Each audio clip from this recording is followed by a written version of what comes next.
Okay, hi everyone. This is just going to be a quick video to walk you guys through how to do assignment 5. The assignments you guys turned in for assignment 4 were all really solid, so I feel like you guys have a good handling on the material, so I'm not going to walk you through every detail of doing this assignment, just a quick overview of what I'll be looking for.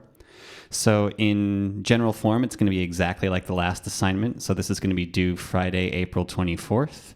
And so it says here, this first part is exactly like the last assignment, starting from scratch, 2 patches in VCV Rack using any modules available. So they don't have to be modules we've talked about in class if you found a different one that you're more interested in.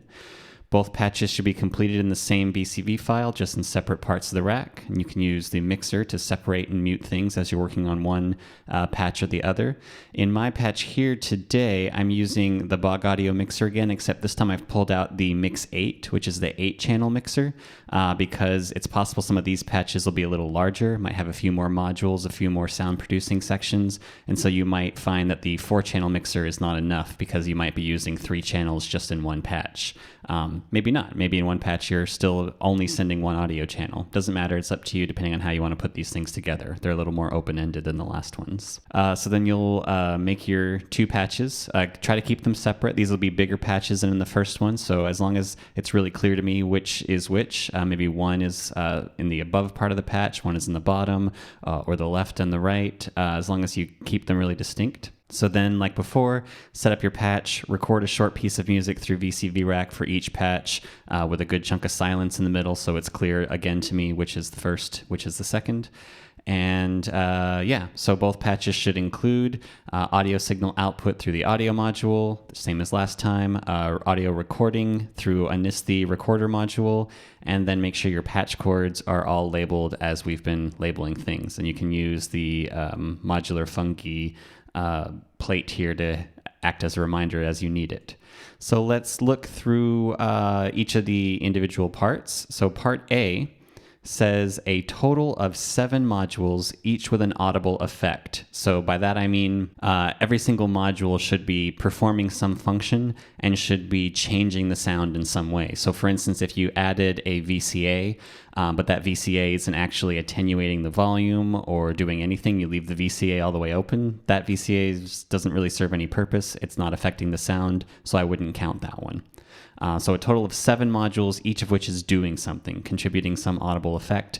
And this, of course, excludes the mixer, the audio output, the recorder. I don't even consider those part of the patch itself, right? The patch is going to be what you're sending into those things. So a total of 7 modules, but then I ask for some specific things, and these things that I ask for would count as part of the 7. So the first one is a wave shaping module. So we talked last week about wave shaping modules. We looked in particular at Debriatus by Volt, but you can see there's others by other manufacturers if there's something else you want to try. A random module that does one of 2 things. So let's go ahead and look at some of the random modules that we talked about. We looked at, of course, the fundamental random module. There's also the drunk walk or the random walk from Bog Audio. And then there is a sample and hold from Audible Instruments. And there's plenty of other sample and hold modules and random modules, again, if you find one that you like better. But either of these 3 would work just fine. So this random module is either going to generate random pitches via a VCO's volts per octave input. So to do that, you would need a VCO to send the volts per octave input into. So we could grab one of the even VCOs, and you could send your output using a yellow cable into the volts per octave input of your even VCO. You might want to scale that with a VCA if you're going to do that. Or this is going to randomly modulate a filter, wave shaper, or other module. So you could take one of the outputs from your random module and use it to modulate one of your wave shaper parameters or something like that. So the random module is going to do one of those 2 things, or both if you want. So we only need one of these. Let's go ahead and stick with maybe just this utilities one for now. We don't need this VCO, so I'll get rid of that. And then a VCA that's attenuating something other than an audio signal volume. So that could, for instance, be narrowing the range of a volts per octave input. So let's bring that oscillator back. So maybe this VCA... Maybe this VCA is scaling your sample and hold voltage before it goes into the VCO. But I want you to have a VCA that isn't just merely controlling the volume. So for instance, we've done a lot of patches where we sent an oscillator into the VCA and then scaled it with a envelope generator.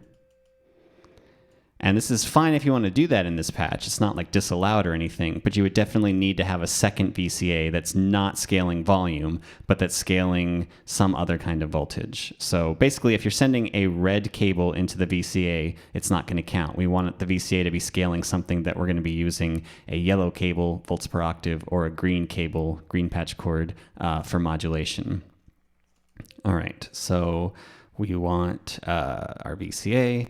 And then the last thing is a delay and or reverb module. So we talked about the fundamental delay. We also looked at a couple reverbs like the plateau plate reverb and the spring reverb from Bafaco. So any one of these, if you want to use more than one, delay and reverb, that's fine. I'm only going to be looking for one.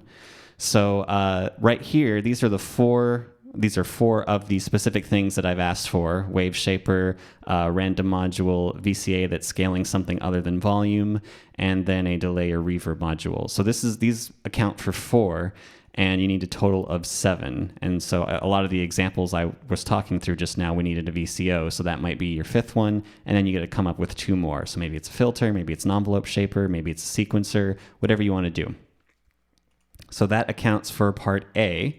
So you would send all that into the mixer, record your excerpt, and then let's look at what we would need for part B. Part B says we need a sequencer whose tempo is controlled by an external clock and or clock divider. So again, you don't have to use the ones we've talked about, but let's pull up the sequencers that we have talked about. So of course, we looked at the fundamental Seq3 module.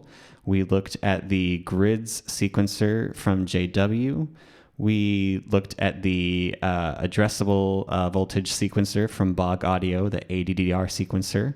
Those might be the main ones so far. Oh, and then of course there was Topograph from Valley, which is a drum sequencer. We haven't talked about that yet, but we will early next week. And we want this sequencer to be controlled by an external clock and or clock divider. So we've got a few different clocks that we've talked about. There's the JW clock. There's clocked and clucked by Impromptu. And there's that BPM clock by AS. And again, there's others as well if there's something that you'd rather use. So for our purposes here, let's go ahead and look at clocked.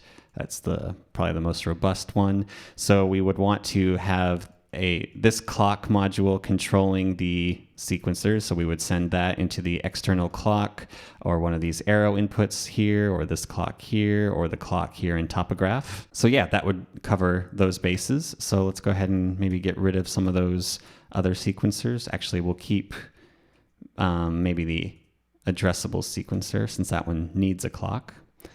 Okay, so we've got a sequencer, we've got our clock, at least 2 of the following. So then here's a list of 4 things, and I need you to have just 2 of these, and you can pick which 2 you want to use. So the first one would be a second sequencer of a different model than the first. So basically not 2 addressable sequencers. I mean, you could do that, but I would need you to have 2 different ones. So if you want to have 3, that's fine. But if you wanted to use an addressable sequencer and Topograph or something like that, that would cover it. So 2 different sequencers, 2 different model sequencers.